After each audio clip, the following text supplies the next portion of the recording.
Estamos começando mais um Linkados na Área, um programa de entrevistas feito pelos alunos da SPM de São Paulo. Essa edição está sendo feita online. Eu sou Beatriz Voltani. Eu sou a Evelyn Schuzzi e hoje conversaremos com uma jornalista especializada em Fórmula 1. Ela já cobriu mais de 100 GPs e começou escrevendo de forma independente no seu blog em 2010. Hoje ela tem coluna no UOL e é produtora da Band. A gente está recebendo aqui Juliane Serrazoli. Juliane, obrigada por ter aceitado o nosso convite. Eu que agradeço, Beatriz e Evelyn. Vai ser gostoso bater um papo com vocês. Então, roda a vinheta que daqui a pouco tem mais Juliane para vocês.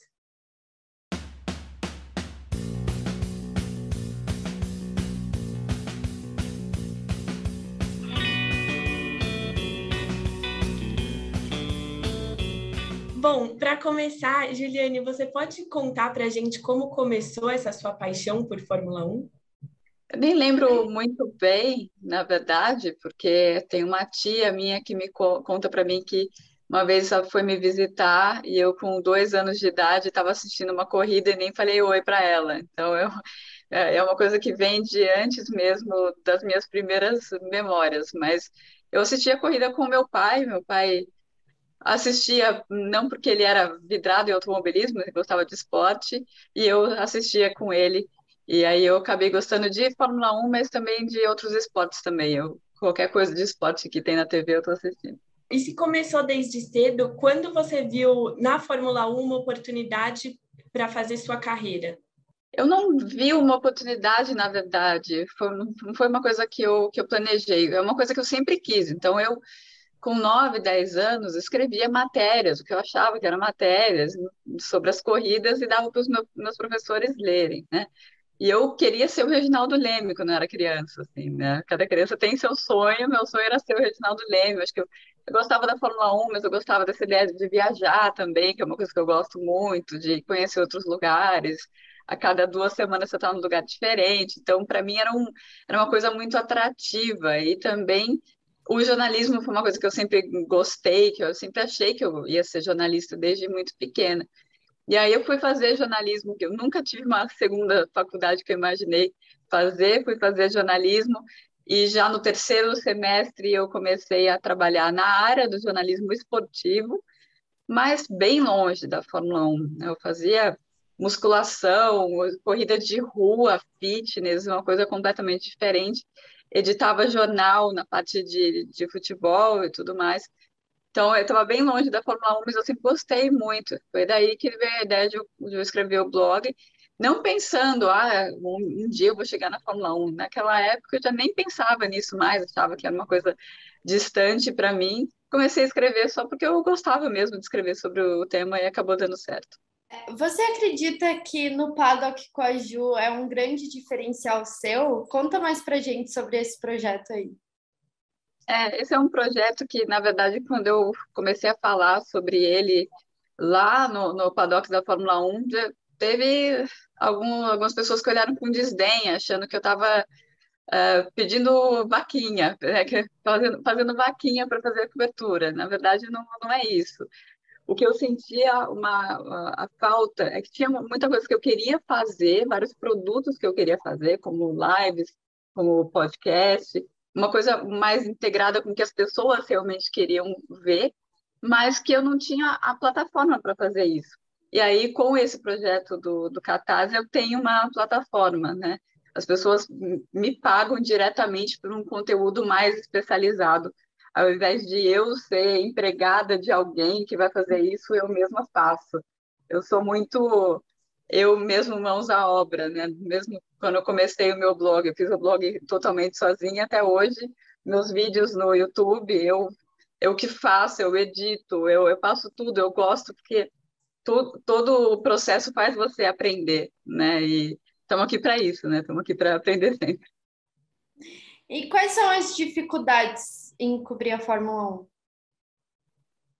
A dificuldade principal é o orçamento, né? É muito caro cobrir a Fórmula 1. Uma temporada inteira da Fórmula 1, uma temporada normal sem Covid, agora os preços estão lá em cima. Eu não estaria fazendo Fórmula 1 em loco hoje toda a temporada, se eu não estivesse na Band, né? Porque aí o que acontece para vocês que estão começando, né? Essa questão de ter a cobertura em loco, cada vez menos os meios de comunicação querem pagar para você ir lá para escrever sobre aquilo, né? Eles querem pagar se você pode ter a sua imagem ali, se o ao vivo, se você conseguir fazer alguma transmissão ao vivo daquilo, né?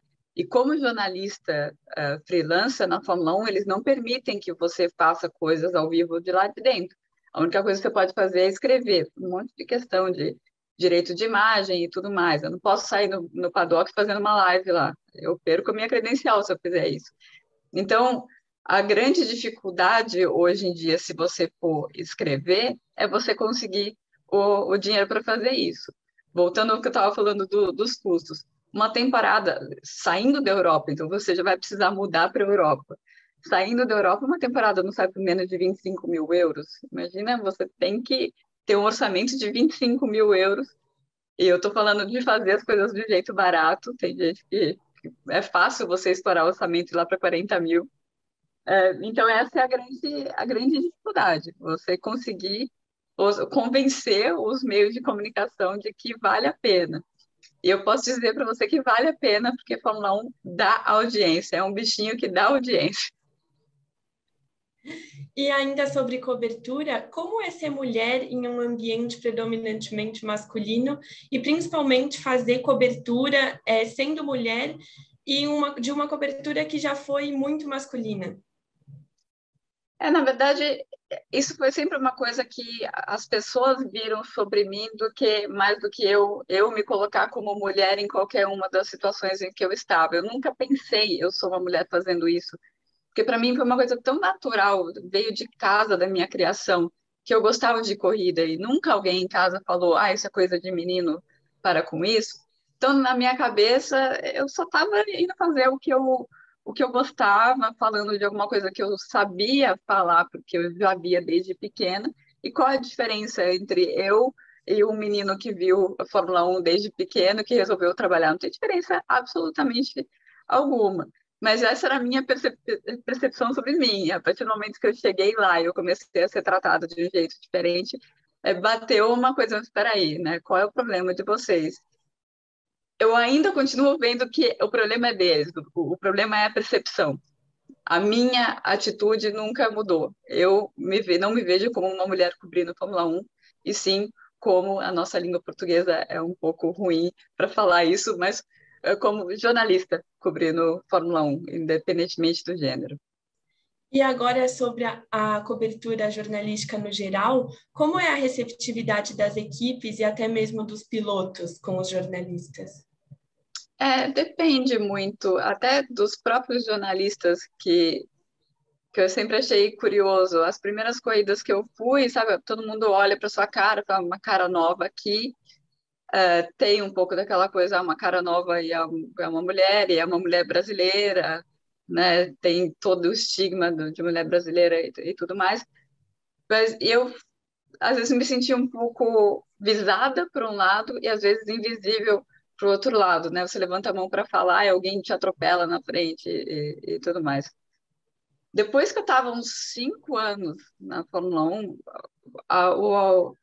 o respeito foi aumentando muito mais dos próprios pilotos. Hoje tem vários pilotos, por exemplo, o Max Verstappen, que está disputando um campeonato.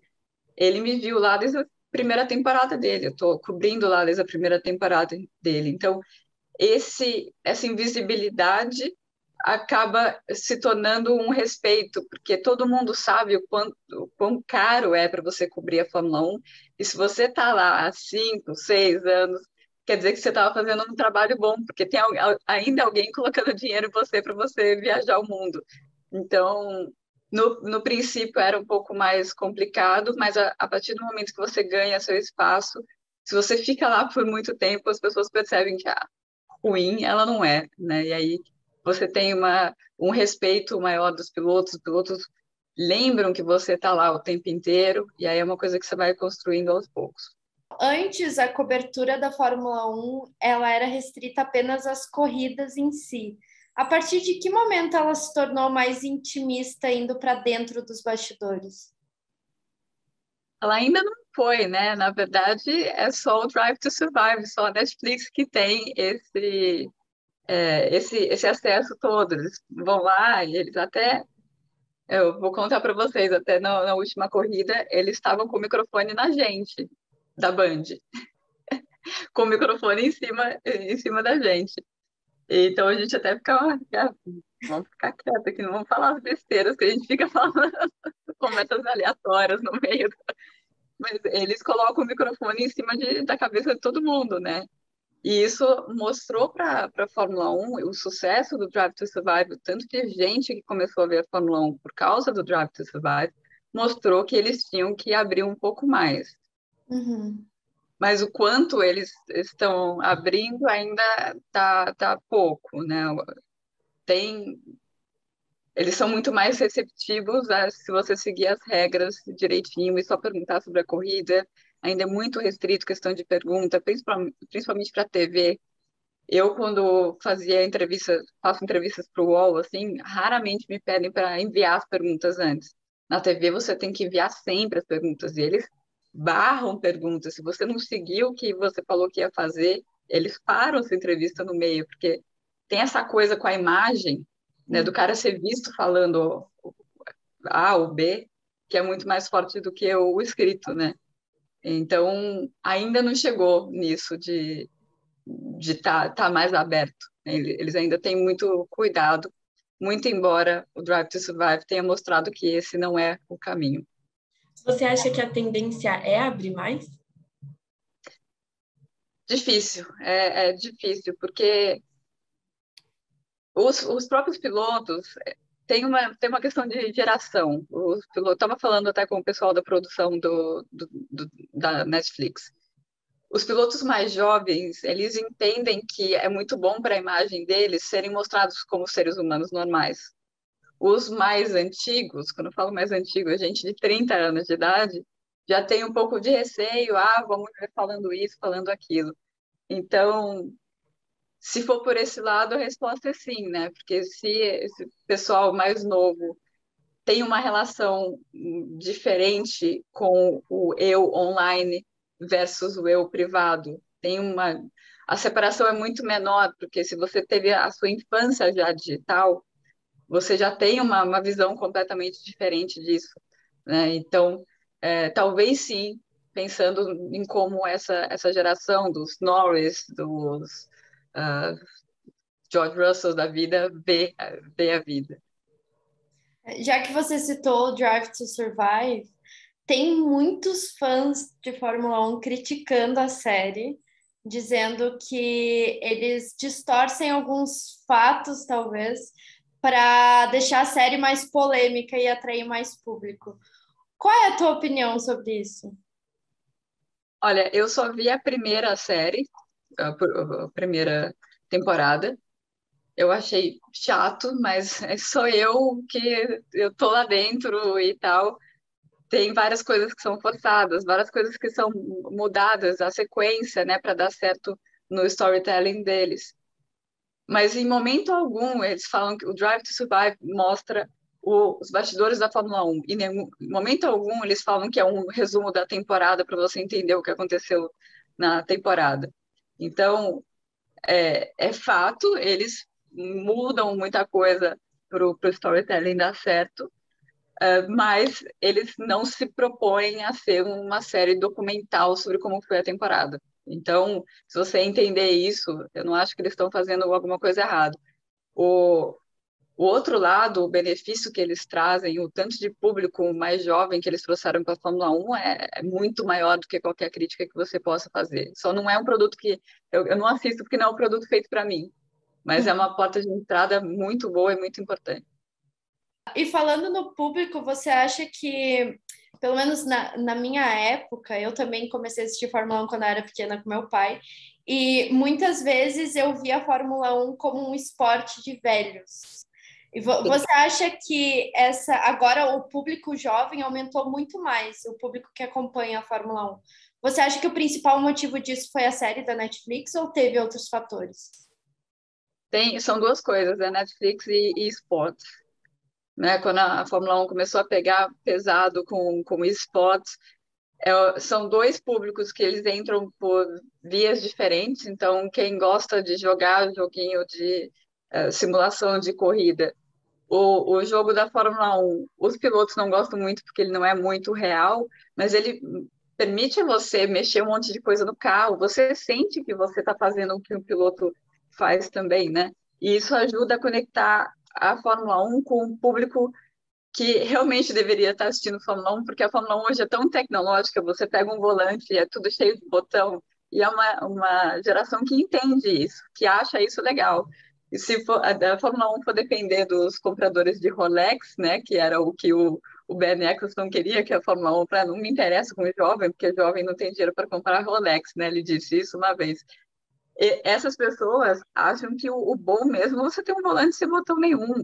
O bom mesmo é o motor que polui. E se a Fórmula 1 ficasse focada nesse público, estava perdida. Porque qual é o futuro da Fórmula 1 com motor que polui, com um negócio até meio sem ser mais digital, ser mais atual, né?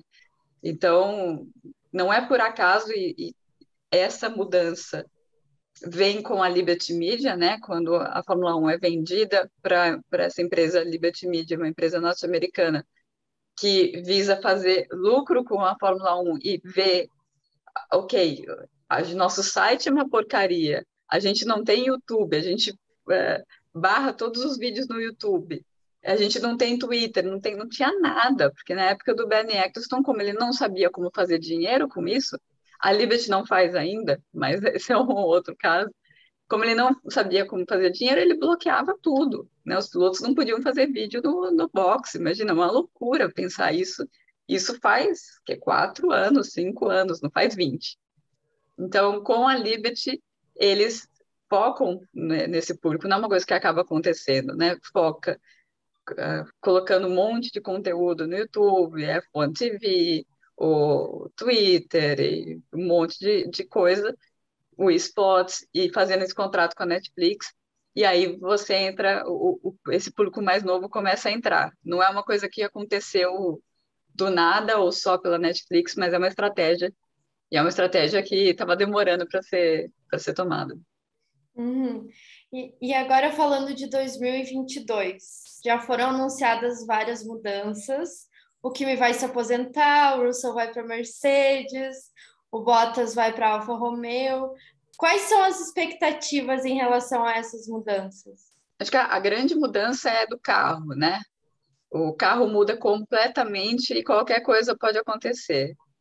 As últimas 2 vezes em que a gente teve mudança tão grande, uma foi em 2009, que foi quando surgiu a Brown GP, que é uma equipe que era a equipe da Honda, que fechava o grid e eles acertaram no carro, o carro era ilegal, mas essa é uma outra questão, acertaram no carro e o grid virou de cabeça para baixo. Na Toyota, que era uma equipe que era como se fosse, sei lá, a Aston Martin de hoje, a Toyota começou a andar na frente, a Ferrari começou a andar para trás, a McLaren começou a andar para trás e tal. Essa Brown virou depois a Mercedes, logo depois, mas a Mercedes também andava na posição que a Alpine está hoje. Aí teve uma outra mudança em 2014, e aí a Mercedes começou a dominar. Então, essas mudanças que acontecem a cada 6, 7 anos, elas podem mudar completamente o cenário. Então, essa é a grande expectativa. Em relação aos pilotos, é o Russell, né? Não tem como a gente não falar. O Russell é um excelente piloto, ele é o que o Lewis Hamilton foi pela carreira inteira dele, né? O Lewis chegou tendo vencido em absolutamente tudo. O Lewis chegou direto na McLaren disputando o título, ele teve 3 anos para se adaptar, 3 anos que ele amargou, na verdade, não disputou a Fórmula 1, ele amargou a Fórmula 1 por 3 anos lá no fundo do grid. E ele chega no momento em que o Hamilton está se encaminhando para o último contrato dele na Fórmula 1, com 36 anos, e ele chegando como substituto. Como ele vai se comportar? Ele não é um cara bonzinho, ele é um cara, como os ingleses falam, elbows out. Ele vai procurar o espaço dele ali Mas o que ele tem que ter na cabeça, que eu não sei como ele já ficou 3 anos sem vencer, um cara que venceu a vida inteira dele, eu não sei o quanto de paciência ele tem mais, né? Eu lembro quando eu tinha os 23 anos que ele tem, que eu não tinha paciência nenhuma para esperar nada. O melhor para ele vai ser ter paciência, esperar o Lewis se aposentar e tomar conta da equipe, mas ele vai ter? Eu duvido, na verdade, por isso que eu acho que a gente vai ter uma temporada muito boa. E em novembro a gente tem o GP de Interlagos. Qual é a sua expectativa para a corrida aqui no Brasil? Acho que vai ser uma loucura Interlagos, as arquibancadas, porque sempre depois de ter ficado 2 anos sem, vai ser ainda maior, né? Eu espero que seja seguro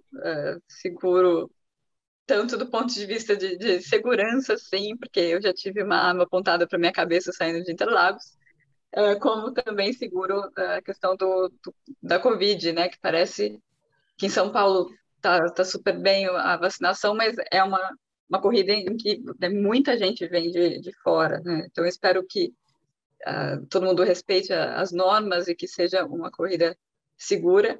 A prova em si, eu acho que a gente tem tudo para chegar num momento em que a Red Bull vai chegar precisando vencer o GP do Brasil, porque as últimas 3 corridas é bem incerto o que pode acontecer. Está no momento Max na frente, mas a próxima corrida em Austin, a Mercedes deve ser melhor. E daí vão ser 2 corridas para a Red Bull aproveitar, e aí vamos ver o que acontece nas últimas 3, né? Red Bull com uma pressão muito maior para ganhar o campeonato, porque já faz muito tempo que eles não ganham, né? Mas GP do Brasil é sempre loucura, né? E GP do Brasil não, GP de São Paulo, agora que mudou de novo. E a gente sabe que meio de novembro chove, né? E na Fórmula 1 tem chovido em basicamente todas as corridas do meio do ano para cá. Conta pra gente qual foi a sua melhor experiência na Fórmula 1. Foi em Interlagos. Eu estava numa pegada, não sei por que aquele final de semana eu achava que ia ser meu último final de semana cobrindo uma corrida em Interlagos. Foi em 2019. Não sei por que eu achei isso. Na verdade, eu estava acompanhando uma grandíssima fã da Fórmula 1, a Aninha, que estava lutando contra um câncer, e ela do meu lado, era um câncer que ia e voltava, que qualquer um já tinha desistido, e a Aninha estava lá, firme e forte. E ela estava comigo do meu lado, e acho que as coisas que ela falava fazia com que eu curtisse tudo como se fosse o último dia. Tudo, assim, era a minha última refeição, tudo, eu estava, realmente, minha mente estava muito ali, naquele grande prêmio. E ali eu entrei junto com a Aninha e com a Bia, a amiga dela que estava junto com ela, que também é outra grande fã de Fórmula 1, no grid. Eu consegui levá-las, consegui um passe para elas irem no grid. E o que eu mais gostava de fazer quando eu trabalhava na rádio era ir para o grid do GP do Brasil, porque no GP do Brasil eu estava falando com a arquibancada. Então, né, a rádio é a rádio oficial da arquibancada. E eu sempre ia para o fundo do grid, onde está a arquibancada A, que é onde eu ficava quando eu ia assistir, e onde eu tenho amigos que vão lá, que eu vou e falo, oi, vocês estão aí? Então, ia para o fundo da arquibancada e falava, e aí, Interlagos, estão me ouvindo? Cadê a arquibancada A? E todo mundo, E é uma vibração, é uma coisa tão grande. E eu sempre gostei de fazer isso, e naquele GP de 2019, com a Aninha do meu lado, com aquela sensação de que seria a última vez que eu ia fazer aquilo, eu fiz com uma vontade, assim, que eu não vou esquecer tão cedo aquela experiência que eu realmente estava inteiramente ali, vou curtir essa energia, é sensacional, poucas pessoas no mundo têm a chance de fazer o que eu estou fazendo aqui, e foi muito especial. Eu fiz várias entrevistas com o Rubinho, com não sei quem, todo mundo que estava lá. Como eu acho que eu estava muito inteira naquele momento, eu fiz um grid muito bom, e aquela foi a minha melhor experiência na Fórmula 1, com certeza. Nossa, Juliane, muito obrigada por ter aceitado participar dessa entrevista com a gente. E realmente foi incrível ouvir você. Muito obrigada. Ah, Sim, obrigada. Liliane. Foi muito bom, muito bom. Vocês têm um grande futuro aí. Obrigada por ter aceitado participar.